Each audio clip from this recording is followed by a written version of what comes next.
Okay, this is Maria Riegger, and we're here with another video from my Positive Parenting with Astrology channel on YouTube. And I am thrilled today to have Eugenia Krok, who is a well-known astrologer, who also has a podcast called the Accessible Astrology Podcast. Eugenia is also a counselor and art psychotherapist who incorporates astrology into her practice. And I'm thrilled to be able to speak with her today about how she uses astrology to help clients. And Eugenia has a very interesting background as having formerly worked in politics. And one thing I find that's fascinating is most professional astrologers I talk to have either a scientific background or some kind of analytical background. They're very data driven. And that's one thing you've talked about in some other interviews on the Astrology Hub, for example, talking about your rising sign community that you host on your website is all this data that you've gathered regarding people who have the same rising signs with the same cardinal or fixed or mutable modes. And I am fascinated by this kind of intersection of the data, the analysis with the practices of astrology. So first off, I wanted to ask Eugenia if you could tell my listeners kind of how you got from the politics background into counseling and psychotherapy. It's fascinating. And how you incorporate astrology into your counseling practice. Great. Well, thanks, Maria. So I got involved in politics, I believe, because I was young. I was 18 when I first started getting involved, and my mom was really into politics. So we're going to talk a lot about parenting in this, right, in both of our interviews. And that's what we do, right? We don't know the difference when we're young. We just do what our parents do, and we don't understand who we are yet. And that's the journey that we go on after 18. However, my mother was a very diehard political fan. She used to put buttons on me, like when I went to school with the different presidents. She wanted people, which was really weird because we grew up in one culture and she came from a different angle. And so that was always interesting. So I was always in the conversation of politics. I think it's something that my mom found very important. And she had, I think, a lot of, she was from the East Coast, from New Jersey and New York. And so I think it was part of the culture there. And we grew up in this very rural place in the middle of America. So it was just like very different. And anyways, because of her passion, I guess that's just why I picked up on it. And I think I still resonate with her passion around wanting to see the world the best place we can possibly make it or see it. However, so I started getting involved in politics, and I worked my way up really quickly so that, I was volunteering, and then I was running campaigns. I wound up running a state house campaign at like age 20 or something like that. And then eventually I actually got invited to run for a house seat at the state level at age like 22 or 23 or something crazy like that. So my county where I was living really wanted to see me go up. I was invited to the Pentagon. I was invited to Annapolis and went and met the dean of Annapolis, and just a lot of things like that. I launched a few gubernatorial races. I met a lot of senators who are still senators now, et cetera, et cetera. And so I was just heavily inundated, and I did some lobbying as well on the side. Mm-hmm. So what I started to learn, I think when things really started to turn for me was when I started lobbying. I started to see how the American political system works, and that it's not actually a democracy. Mm-hmm. You would walk into, the idea in America is that there's a bill that will pass, and every single person in the country has a say in whether that bill passes or not.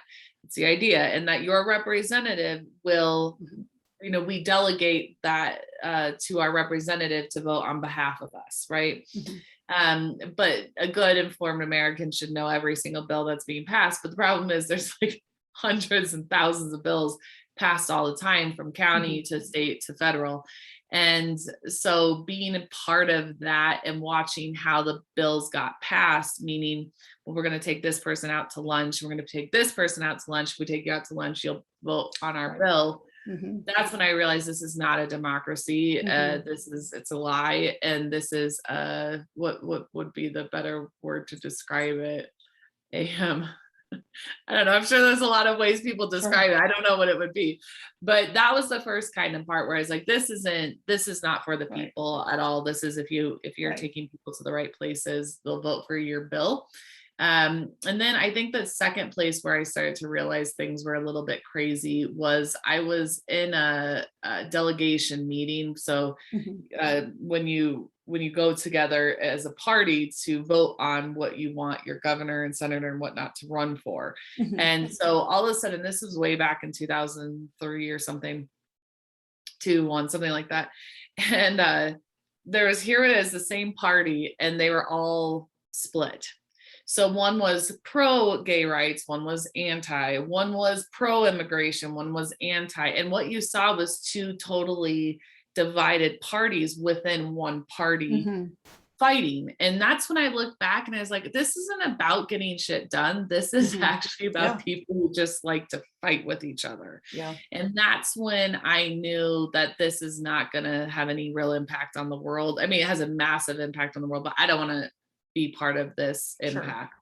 So that's when I decided that probably the best work I could do was working with people in a one-on-one capacity, because it starts with us, and fix yourself to fix the world, right? That's Gemini Brett saying, right? We have to start here, and that's about all we can do. And we can help one person, that's a lot more than eating dinner with some company and voting for their bill because you had a good dinner.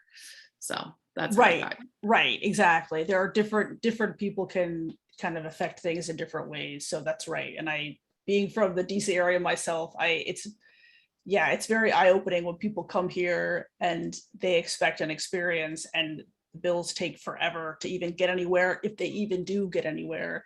And there's a lot, all the wheeling and dealing that you've described, that's how it is. And it's unfortunate. And it's very easy to kind of think, wow, my vote doesn't really count for much. And I don't want to leave people with the impression that their votes don't count.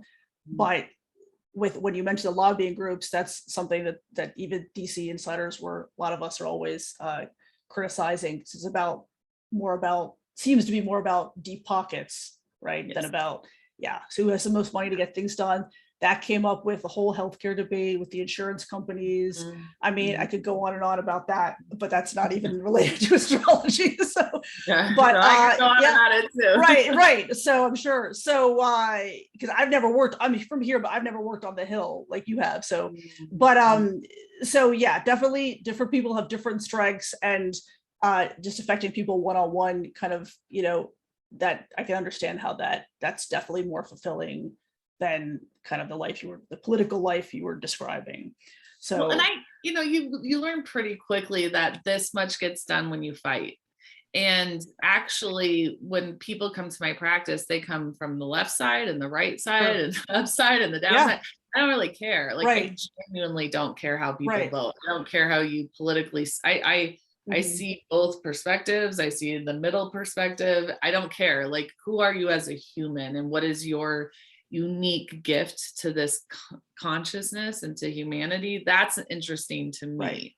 I don't care about the other stuff. And so even today, 2021, we see this huge divide. We're in the civil war, astrologically speaking, and actually, and I just sit here from astrological perspective, like hands off, and people like to judge me how I'm viewing this and interacting with what's going on, but I'm seeing it from way up here, and I'm seeing it from a very large sociological, historical perspective. And I don't care what you do with your body. I don't care what you do with your vote. That's, I'm an astrologer, counselor. Like, that's, I care about, are you having a fulfilled life? And are you contributing in the way that the stars and the gods and the goddesses right? Are you honoring yourself? I kind of the gifts that and the gifts that you've received, because we're all different, we all have our own gifts. Are you honoring that? And like you said, are you fulfilled? And everybody has a different idea of what's successful. A lot of people where I live, their definition of success is very different from mine. So that's not what I use when I talk to people, clients and parents. Are you happy? Are you fulfilled? Do you feel fulfilled? Do you feel like you're on, doing what you want to be doing on the right life path, as opposed to success? Because that kind of can have different meanings for people, right? Yeah. Could you So sleep well at night? exactly. That's my Can big you one. exactly. That's a great thing to think about. Mhm. So a lot of my listeners and watchers on my YouTube channel, they're parents, obviously. And a lot of them are figuring out how they can best parent, having suffered childhood trauma and abuse themselves. And that has been my journey too. I've had to reparent myself as an adult while parenting my kid, while working and providing and doing all these things. And that's a lot, and it takes a lot. So that's kind of one of the things I try to do, is help them figure out how to reparent themselves, go easy on themselves, accept themselves, but also reparent themselves to be better parents so they don't repeat kind of the same patterns. So that's one of the things I wanted to ask you about, is um, how can parents in that situation use astrology, including studying the rising sign, to better reparent themselves, accept themselves, and then in turn improve their parenting, especially those who have suffered a lot of adverse childhood experiences and trauma, because they didn't have the right models. So effectively they're learning the right models while trying to be parents. Right. Well, I think that probably all of us who come to the field of astrology come from some kind of experience where we felt completely ungotten, or unsupported, or whatever the feeling or experience was. And I think certainly that's why I chose the field of psychotherapy and the field of astrology, because I wanted to know who I was. I wanted to know what was real and what was authentic to me. And on the quest to do so, astrology made the most sense in understanding that. And I think once you start to learn your astrology chart, and once you start to embody it, it all comes down to authenticity every time again. And my whole job as an astrologer is to allow people to be exactly who they are. And I think that when you start to do that, you start to deprogram the program, right?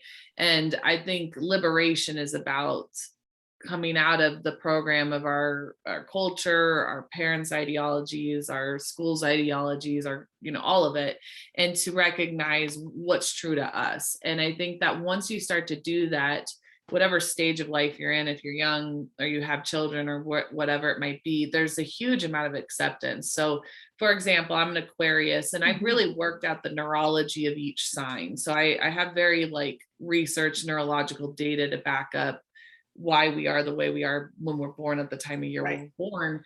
But knowing that I was born in the middle of winter, and I didn't have a lot of skin to skin contact, I didn't have a lot of human to human contact. There was no birds out, there were no animals out, there were no butterflies fluttering about. I was born into a time of year where everything's frozen and it's cold and it's dark. We don't have much light, and therefore there's not a lot of human contact. I have, when I was young, let's say in my 20s, I was really socially awkward. And I felt like there was something deeply wrong with me for being that awkward. And I never liked to be touched, and I didn't like to be hugged. And I felt like a freak, I really did. And I wanted to spend time alone, and that felt weird because, in your 20s, you're supposed to be doing all these things. And so I did it.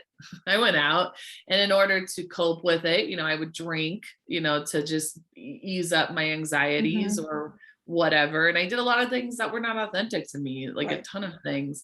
Now, knowing my astrology chart, and I'm a little older than my 20s as well too, but now knowing my astrology chart, I feel no social pressure whatsoever to feel like I have to hug anybody if I don't want to. I don't feel any social pressure to be the light of the party. I'm really comfortable with people feeling uncomfortable around me because I'm an Aquarius, and it's cool. It's cool. I need space. I need isolation. I need time away from humans. And therefore I've chosen where I live according to that. I've chosen my partnership according to that, my job according to that, where I can actually foster what it is I actually need and not feel like a freak for needing it. Right. Exactly. Yeah. That's being authentic to who you are, knowing yourself. That's a pattern I see with adults who have suffered childhood trauma, is it's in their adult years when they are really figuring out who they are and what they like and don't like. And when they deprogram themselves, as you said, then they have the space to think about, what do I want to do? What do I like? I'm doing these things, but am I doing these things because of FOMO, fear of missing out, or because I feel pressured, or because I want to do them? And I tell some of my clients, like, and in my personal life, my friends and family, when people ask you to do something, a lot of the times we automatically agree without thinking. Stop and think, do I want to do this? Do I have the bandwidth and the energy right now to do this? And you can say no, and you don't have to justify. That was a big thing with me. I felt like I always had to justify myself based on my childhood trauma. And I don't have to justify myself. I can say no. And if somebody pressures you, I can just say, dude, I said no. Like, that's a complete sentence.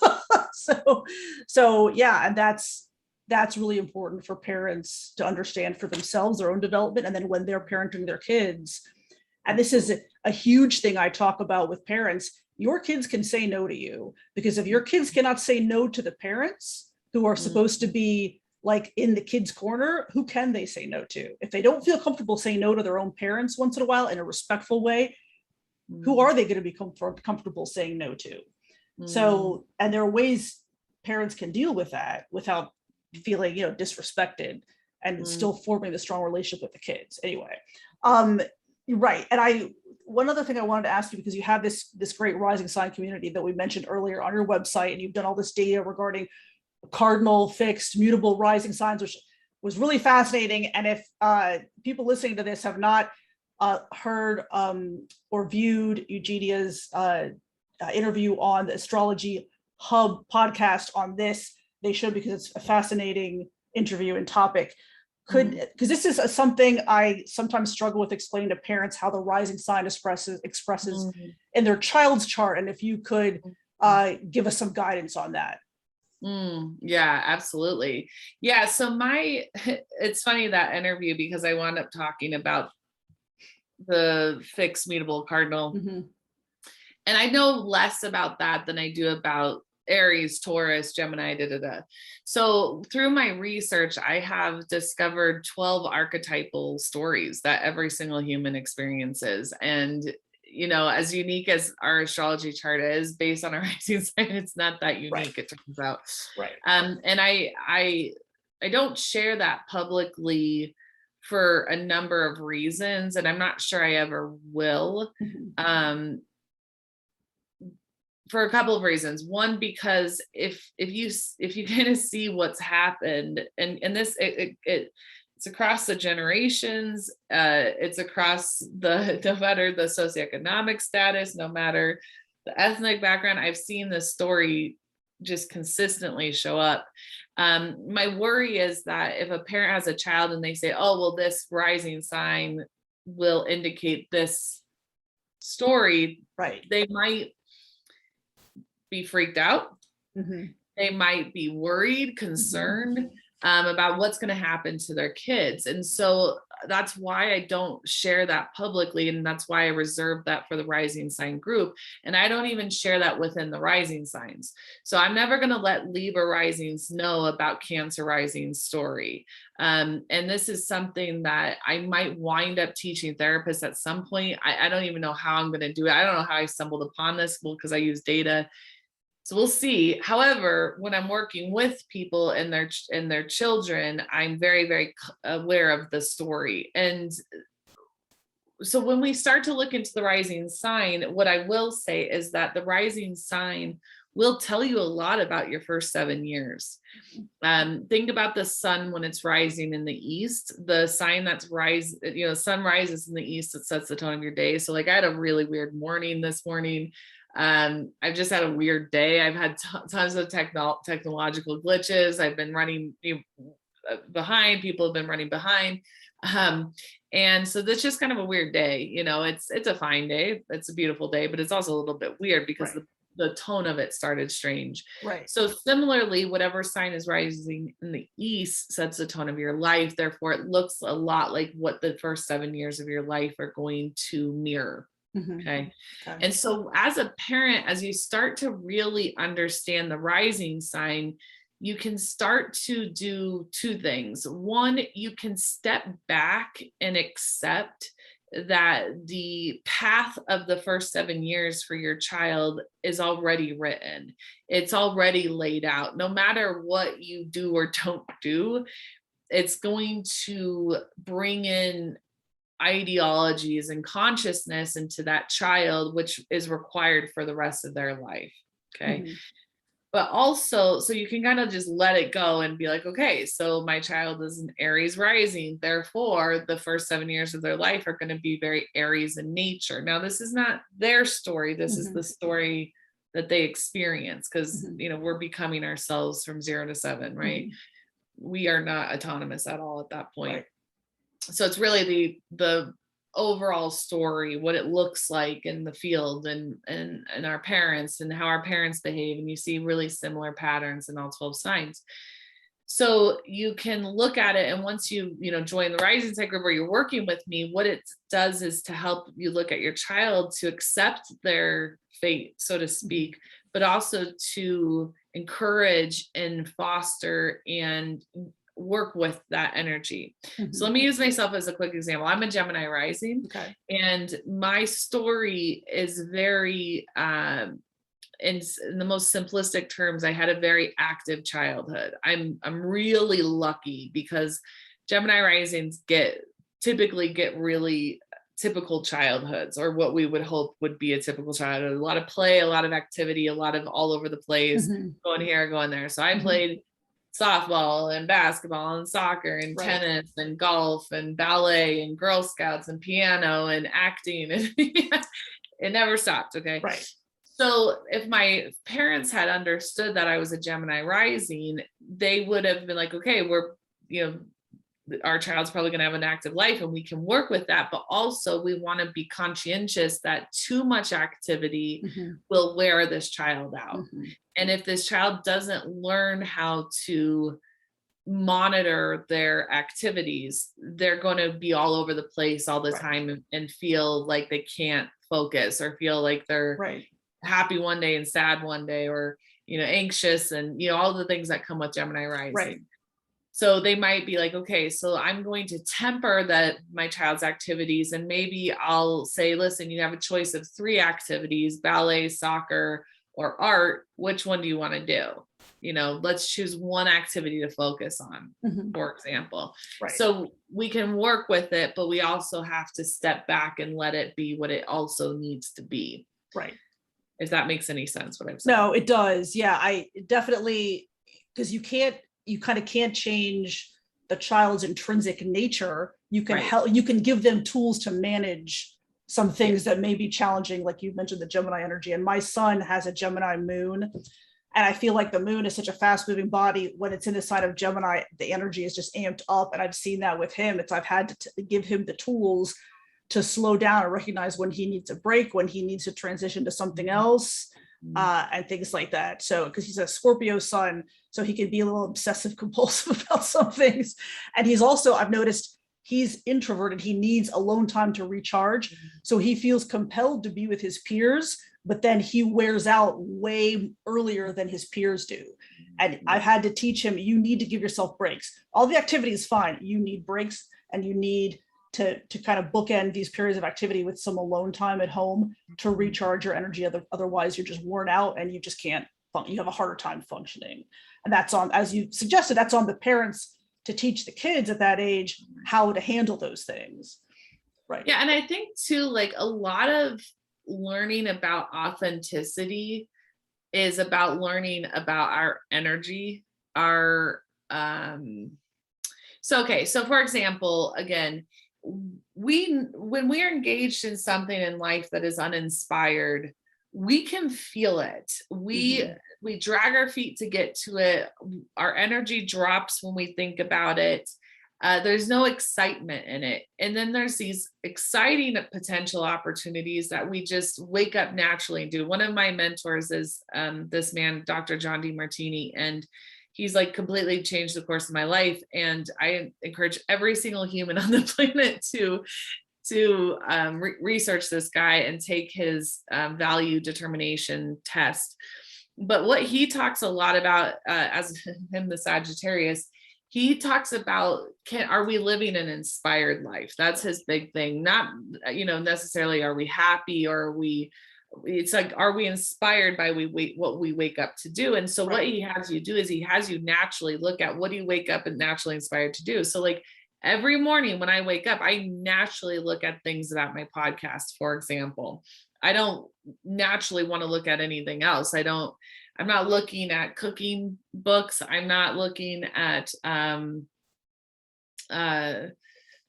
I don't know, games, I don't know, all the plethora of things that we could be looking. I'm not looking at the news. I'm looking at things to do with my podcast. And therefore I'm naturally inspired to do that. And the reason I can really discern that is because my energy really lifts up when I think about my podcast, or when I think about my work, even the challenging parts about it, because it's not easy and it's hard work, and it comes with a lot of challenge, and there's days I want to not do it, lots of days. Sure. And a lot of days I don't want to be an astrologer, but I keep being inspired to do it. And I think teaching our children the difference between our energy bodies is also important.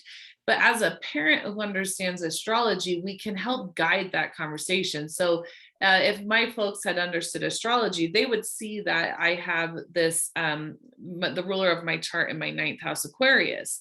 So it's natural that I'm going to want to talk about Aquarian type things in a 9th house way. I'm going to want to teach astrology. I'm just naturally going to be inspired to do that.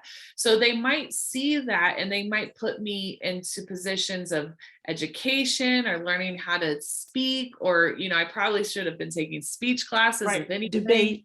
Debate, something like that. They might have been like, hey, you might want to, and then does your energy lift? Do you feel excited to go to debate? Rather than, going and playing soccer and basketball and softball, which I never really liked doing. I was great at it because I'm tall, but I didn't want to do it. I was never like, oh, I get to go to softball or basketball practice today. That was not how I felt ever. Right. So they might notice that I'm dragging my feet to get there. And they might say, okay, well, you have this in your 9th house. What about speech? And they'd be like, and I would say, I feel excited for that, or I don't, so it's guiding it, but it's also teaching each child to follow their inspiration, to follow their authenticity. And so it's like a twofold thing, I think. Right. Yeah, that's exactly, like, the parents, you kind of have to take the cue from the kids. And it's challenging to do because I'll use my son as an example, being a scorp, sometimes he's reluctant to do things. And it's a fixed energy sign. So, I have a cardinal moon and a mutable sun and a cardinal rising. So I'm always lighting fires under everybody in the house to get up to do things, right? So he's like, I want to do that. I want to do that. You may like it. I'll tell him, we're going to try it one time. If you hate it, you don't have to do it again. Let's try it. Instead of me saying, you will do this because I'm the parent and I'm telling you you're going to do this.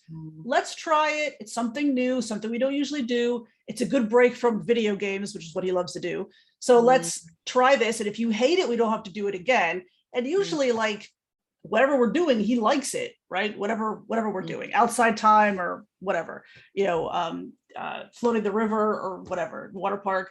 So that's challenging because you want to respect the child's authenticity, as fully agree with that. And also because they haven't experienced what the world has to offer fully yet, depending on the age. You still want to be introducing them to things, but kind of in a pressure-free way. It's more like, let's try this, as opposed to, you're just going to do this. And that's the message the child receives is very different when you're approaching it differently. And that's challenging to do for parents that I know. So, but it's okay to get them to try different things as long as you're not forcing them to do it. And that could be a very nuanced thing, I think, especially with Scorpio energy. It's just, they're so negative Nancy so much of the time, at least so you have to kind of get past that. So here's a trick with that. Now I'm not a parent, so I don't have any authority on being a parent at all. But however, I've worked with a lot of kids. That's been, I had an art therapy studio for a long time, but I've also done, I've worked with kids like my whole life. I think they're like so interesting. So here's a great example of that. So I was working with a child who she was, I guess she was in middle school at the time, I want to say. And her mom came to me and said, listen, my daughter is failing in school. She's not inspired to do anything. I cannot get her off of Netflix at night. Like she's glued to it. And, you know, I've been told I need to take it out of the room, but it's like, she just goes into such severe depression. I said, okay, great. Let me go work with her. So I went and I worked with her. And of course I pulled up her astrology chart, and she was very scorpionic. Okay. So she was deeply, deeply scorpionic. She had her sun there. She had her Venus. I mean, she had maybe like 4 or 5 planets in Scorpio. And she was born at like 2 o'clock in the morning. Okay. So a few things I started to recognize is, and this is something I've really worked with, and I don't have any like conclusive evidence on this, so I wouldn't say I do, but the first thing is like, okay, well, you were born at 2 a.m. Okay. So you are naturally going to be more comfortable in the middle of the night, because that's when you came into the world. Neurologically, you started to put your neurons together. Then your first hour of the day is 2 to 3 for the rest of your life. Okay. So the first thing is, okay, how do we work with that? How do we know that you're more comfortable in the dark, literally, and when it's quiet and isolating? Okay, that's the first part. The second part was, I was like, what do you watch on Netflix? Like, I want to know what you're watching. So we went through it. We went through the list of what she watches, and it was like The Walking Dead, and it was scorpionic stuff. It was, you know, murder type things, and, you know, things involving that. And I said, okay, so you're interested, you like being up in the middle of the night. You are interested in things to do with ghosts and deaths and the things occult, things like that, right? The occult, yeah. Yeah. And you're failing math. Okay, so how are we going to work this out? So the first thing I did is I took her to a cemetery. And right away, I was like, oh, when do you think how old was that kid when they died? She's like, wow, look when this person died. And I was like, how old were they? So she had to start actually doing math. She had to actually look at, well, if they were born in 1990 and they died in 1995, then they were 5 years old. So we started doing that. So she started feeling inspired, because rather than watching The Walking Dead, she was experiencing it. I started taking her to ghost towns and ghost museums. Right. So, and the whole time trying to teach her, you know, allow her to do math problems. So we have to get to the museum at 8 o'clock. And we have 30 minutes to get there. And we, you know, and I would do these things, right? And she was naturally like, yeah, I'm inspired to find that out. Right. And so as we started working together, and starting to recognize that her Scorpio being awake in the middle of the night is actually a place she can learn. We just have to adjust the way we get her to engage in it, right? So something like a video game, it's like, well, what would it be like if you took a portion of that game, the video game? So let's say it takes place in a forest or something like that. I don't know about video games. And what would it be like? Like, what's interesting about this forest, or what's interesting about the isolation of being in the forest? And what if we set something up like that? You know, so the reason I say that is you can take these things that they're naturally doing that are like, really, they get stubborn kids, like they get stuck in them. And I've worked with tons of kids in this capacity, and how to like take that thing they're naturally inspired to and bring it into a different field unbeknownst to them is kind of what I've done with a lot of kids. Right. Because you kind of take rather than like the mom getting mad, oh, well, now I get why she's staying up late at night and doing this. Now I'm gonna actually engage with her about these things and not think she's weird for wanting to watch things about dead people all night. Right. Exactly. Engage it now. Right. Yeah. You're flowing with the energy instead of against it. That's the thing. Totally. Flow with the energy where it takes you. And that's exactly and I told my son, you know, the modern school day, it's not conducive to everybody. You know, get up at 6:30 to get to school at 8. I'm not a morning person either. We're all night owls in my house. And that's what he's stuck with right now until we, you know, change that. So, and my son is 11 and he makes really dark jokes, but it's like, but I accept that because that's how he is. He makes dark jokes about death and bodies and other things. That's just like I told parents, it's just another day in the life of a parent of a Scorpio child. That's just how it is. I never make him feel bad for making those jokes. Right. They may or may not be appropriate in certain circles, and he's old enough to understand that, but I'm not going to make him feel bad for making those jokes. And I have, most of my personal planets in the 8th house, and including Mercury. So I get that. I have a dark humor too. So I respect that about him. But some parents would be kind of shocked or find that very unpleasant, but it is what it is. That's the child's energy. So that's Gemini, moon, Scorpio. Yeah. And he has Mercury on the sun, Scorpio sun. So it's very dark humor. He's hilarious. But not everybody appreciates that. I do, but not everybody does, and that's fine. Absolutely. But yeah, that's a great example what you just gave of working with the child's energy to learn the material that will help them in life. It's not a matter of just getting these grades to dot I's and cross T's. It's like this stuff you're learning will help you in life. That's why we're having you learn it. It's not because we want to make you miserable. It's because it will help you later in life. And let's find out how you can best learn this material. Right. And how can it support what you're naturally inspired to do? Exactly. Right. How does math support?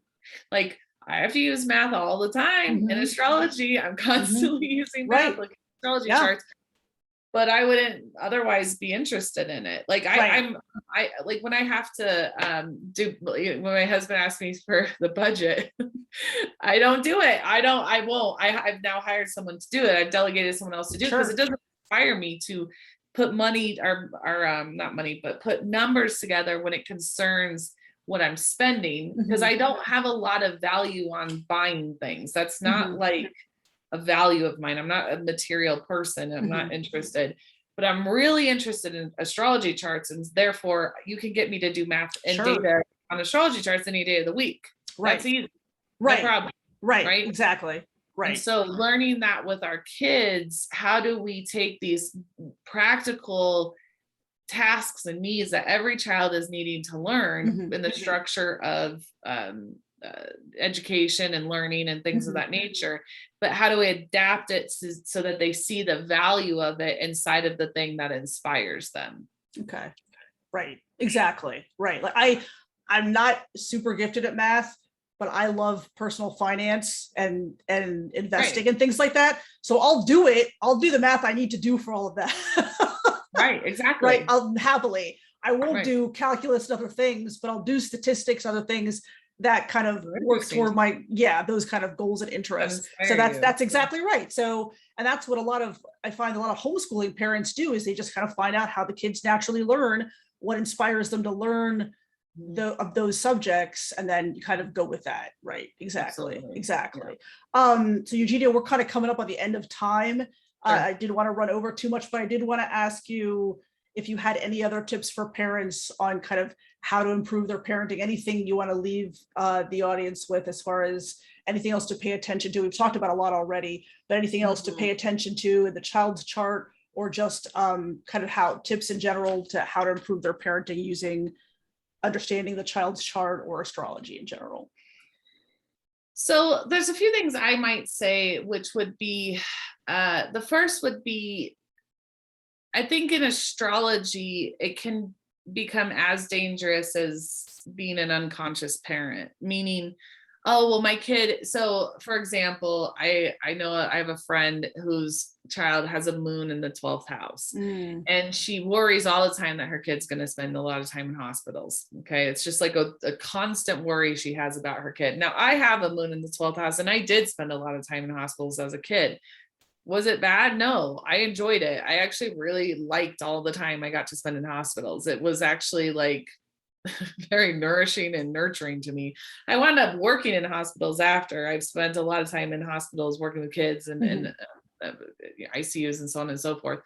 And so there's this piece about when we know our child's chart, we can start making up stories about our kid too, right? Yes. Well, because their moon is in the 12th, this is going to happen to them, or because their sun is this, or their rising sign is this. And this is why I don't give that information out, because there's a part of us that has to let go and recognize, especially when looking at the chart, that it's already written, it's done. Like the only thing we can do, and this is I forget who said this, but I really like it. And again, because I'm not blessed currently with children, but I like this idea is our biggest job as parents is to teach our kids to slay dragons, and that's about it. There was a Batman, I watched it for the first time the other day, and he says, Bruce Wayne's dad says to him, what's the point of life, kid? It's to fall down so you can learn how to get back up. Yep. There's the classic I think Mark Twain quote, the secret of life is to fall down 7 and get up 8. Right. And our biggest job as parents, I believe, or working with children, is to teach them how to slay, is how to like slay the dragons in life.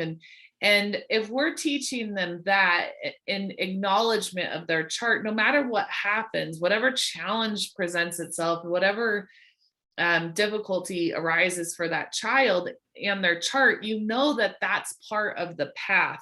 All we have to teach them is to keep getting up and to find gratitude for the challenges that inevitably occur.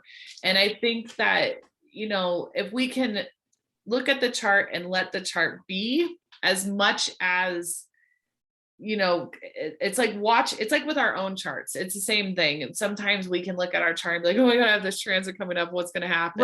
Right. Or I have this thing in my chart and therefore I'll always be this way or whatever. Right. It's the same idea.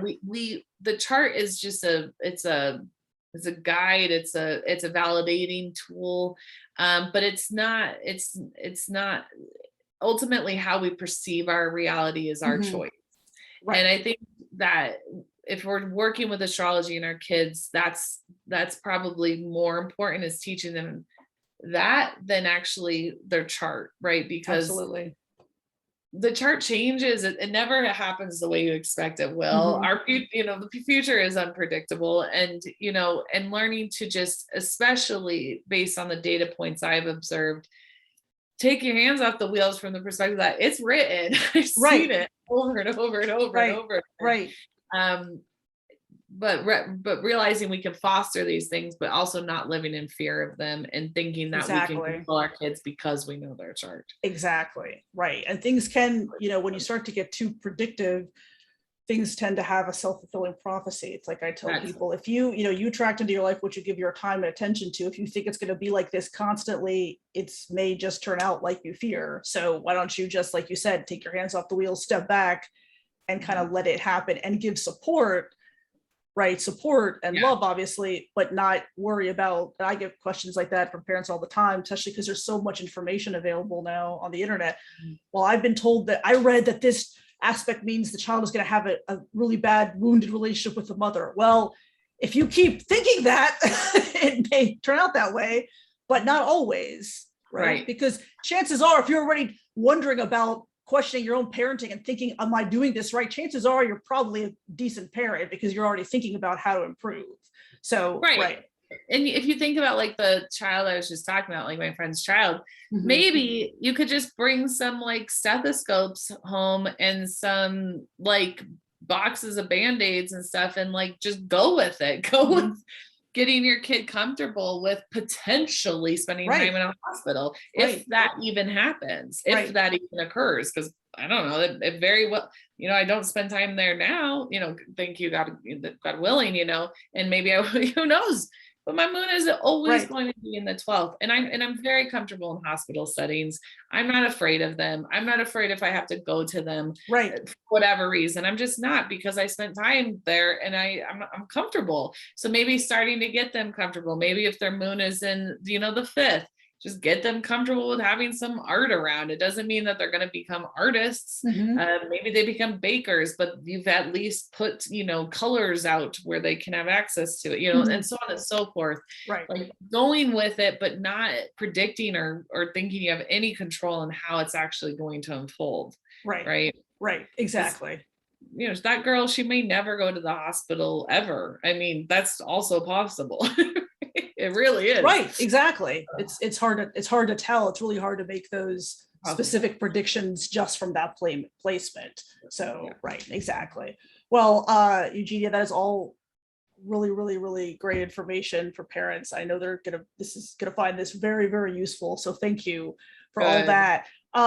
We're about to close here because we're running up on time. So I just wanted to let everybody know that Eugenia's podcast is Accessible Astrology. And I'm going to put all of Eugenia's contact info and social media in the video description. So you can follow her on social media and her website, which she offers a bunch of courses and the rising sign community that we talked about. So thank you so much for making time for us today. This is really exciting. Yeah, it's cool. It's a very cool topic. Great Awesome. topic. Thank So, you. yeah, All right. for- Thanks so All much, right. Eugenia. Okay. Right. Take care.